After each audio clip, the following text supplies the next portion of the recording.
Ang worst heartbreak niya is not loving me for who I am. Parang need ko magbago para mahalin niya ako. Ang multo niya ay paano kung minahal niya ang sarili niya. Parang need ko magbago para mahalin niya ako. Yun yung ano niya. So parang kunyari eto siya. Ganyan. Parang, eto, bibigyan ko kayo ng two sides of the coin again. Wow. Okay. Ang first heads side. or tails? The heads. Ang heads. Heads tayo. Unahin natin yung heads. So, Okay. yung heads, yung perspective nitong kailangan magbago. Okay? Bigyan natin siya ng mga perspective. Si letter sender. Si letter Okay. sender. Parang for me kasi, you shouldn't change who you are for you to be loved. Yes. Okay. On the other side of the fence, kay tail naman, baka naman kasi may mga bad traits ka na kailangan mo talagang i-self-reflect.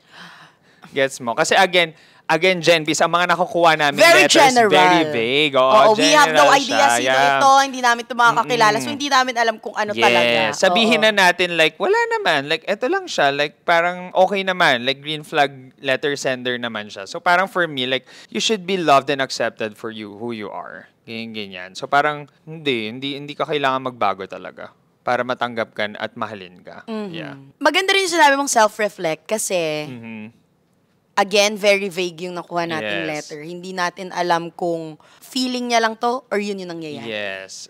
So, kung halimbawang, siguro kailangan mag-self-check ka and dapat balanse lahat na kung sa tingin mo, kailangan mong baguhin yung pagkatao mo para matanggap ng sino man, it's never worth it. Yeah. 'Di ba? Hindi ever naging worth it yung kailangan mong baguhin yung pagkatao mo na hindi naman nakakaapak ng ibang tao para lang magustuhan ka ng gusto mo. Baka sa part na yon, matter of preference din. Yes. Kung halimbawang okay ka, wala ka nakapakang iba, pero iba din yung preference niya, kailangan natin siya i-accept as it Yes. is. Na baka mamaya, you're better off as Yeah, friends. preference lang talaga. Pero kung halimbawa nasa relationship kayo, tapos may mga kailangan baguhin every now and then, baka naman hindi yung pagkatao yung pinapabago, Yes. di ba? Iba rin. Baka mga mali nating ways na kailangan itama or pwedeng itama para mas Compromise, maging okay yeah. kayo in the future. So, balikan mo kami kapag specific na to. Eto, sige, magbibigay ako Oo. ng example na Sige. sobrang nagustuhan ko kung paano hinandle. Okay. Kakabanggit ko lang ng Tangerines. 'Di ba? Meron dong episode, oh my God, spoiler alert. Hala, baka i-ano nila to. Spoiler alert sige. na lang. Pero sana Kung hindi pa kayo nakakanood, fast forward yung mukha ni Ryan. Pero sobrang gusto ko yung part na yun. Kasi meron dun si bidang girl. Kailangan niya mag-mold dun sa gusto ng pamilya ni Guy. Okay. Pero sa dulo, ang pinili niya ay, mahal ko yung pamilya ko. Kung feeling nung mom mo, hindi kami babagay sa pamilya mo, I would choose na mag-end yung, i-break off yung engagement. So parang for me, yun yung good side. Na parang, eto kayo, wala ka naman tinatapakang tao. It's just that different kayo ng statuses in life. So parang for me, it's good that she did not have to change herself. Para, At mas minahal siya for who she is. At mas minahal siya. So parang for her, ang sinabi niya lang doon is, we have to let go of each other. Kasi hindi lang, parang yung preference lang talaga natin yung pagkakaiba. Ayun, ang ganda ng part na yun. Okay, but then again, it's your heartbreak. At kapag mas specific na tayo, mas makakapag-chika kami ng Totoo. bongga. Eto, hindi kita priority, quote-unquote ate ko, hindi kita priority. Pagkatapos bigyan ng financial support, 6 years kami. Sinabihan daw siya ng hindi kita priority nung tinulungan niya financially. Tama ba? Tingnan nga natin. Parang. Kasi grabe talagang chat lang eh. Walang pauses and Pagkatapos everything. bigyan ng financial support, 6 years kami. Kung paano namin naintindihan. So sige, dito sa letter sender na ito, si letter sender ay nag-help financially for 6 For 6 years na years, together yeah. sila. Tapos siya pa yung nakatanggap ng, hindi kita priority. Okay. So, hindi ka pa senior citizen. Ganun yung atake. Medyo medyo controversial ang take ko dito ha.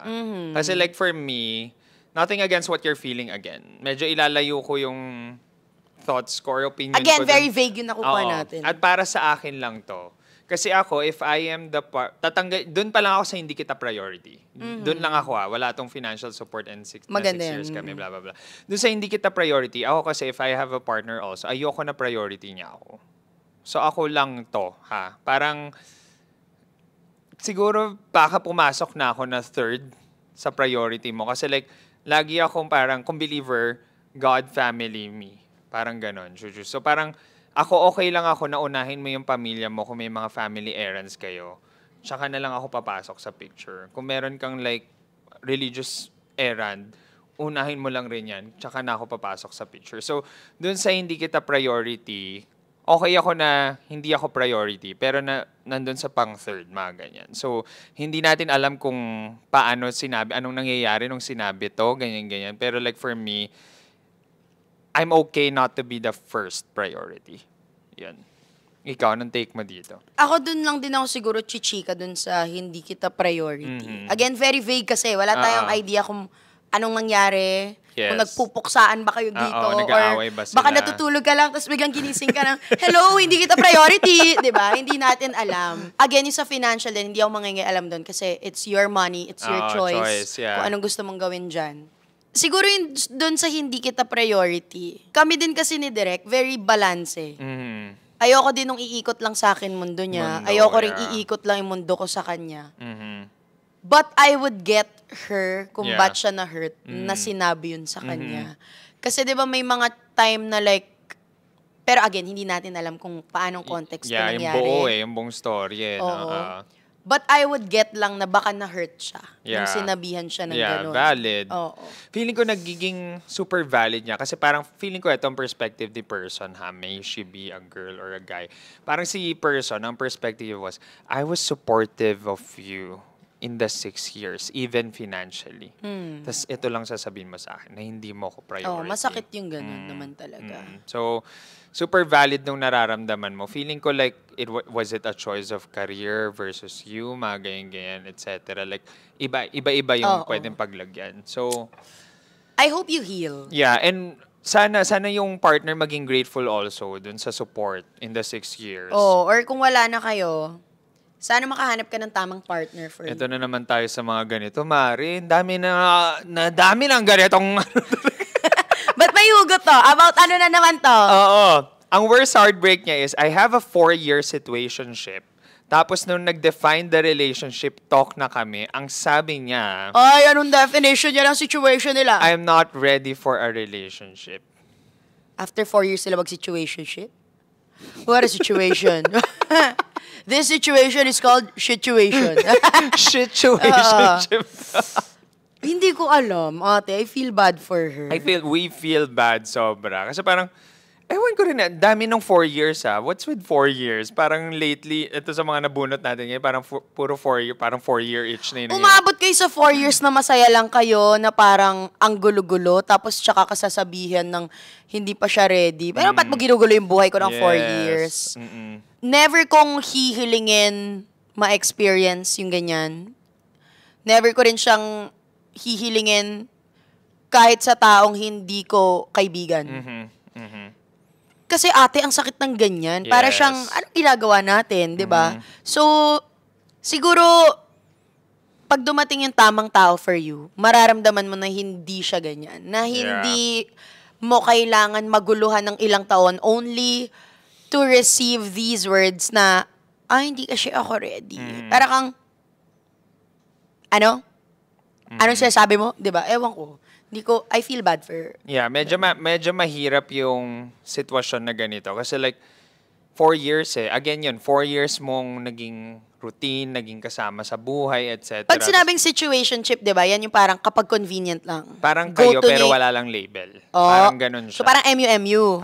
Parang alam ko, In our, sige. Yeah. Kung ang context ay parang MU nung panahon natin, ang situationship. Imagine 4 years kayo situationship, tapos biglang sasabihin niya, hindi siya ready. Ano ka, training? Kailan ba ang championship? Na naman!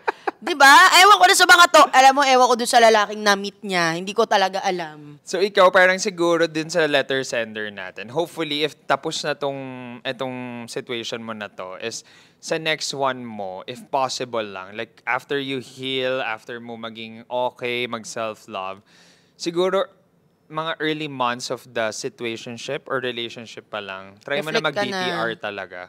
DTR din talaga kasi important to Oo, know 4 where years you na parang are, kayo. where you are in the Mararamdaman naman yan eh. relationship. Kahit anong deny niya sa iba, nararamdaman niya rin yan kung ba't kasama ka niya ng 4 years.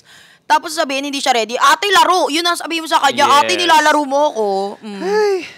O, dito tayo sa next.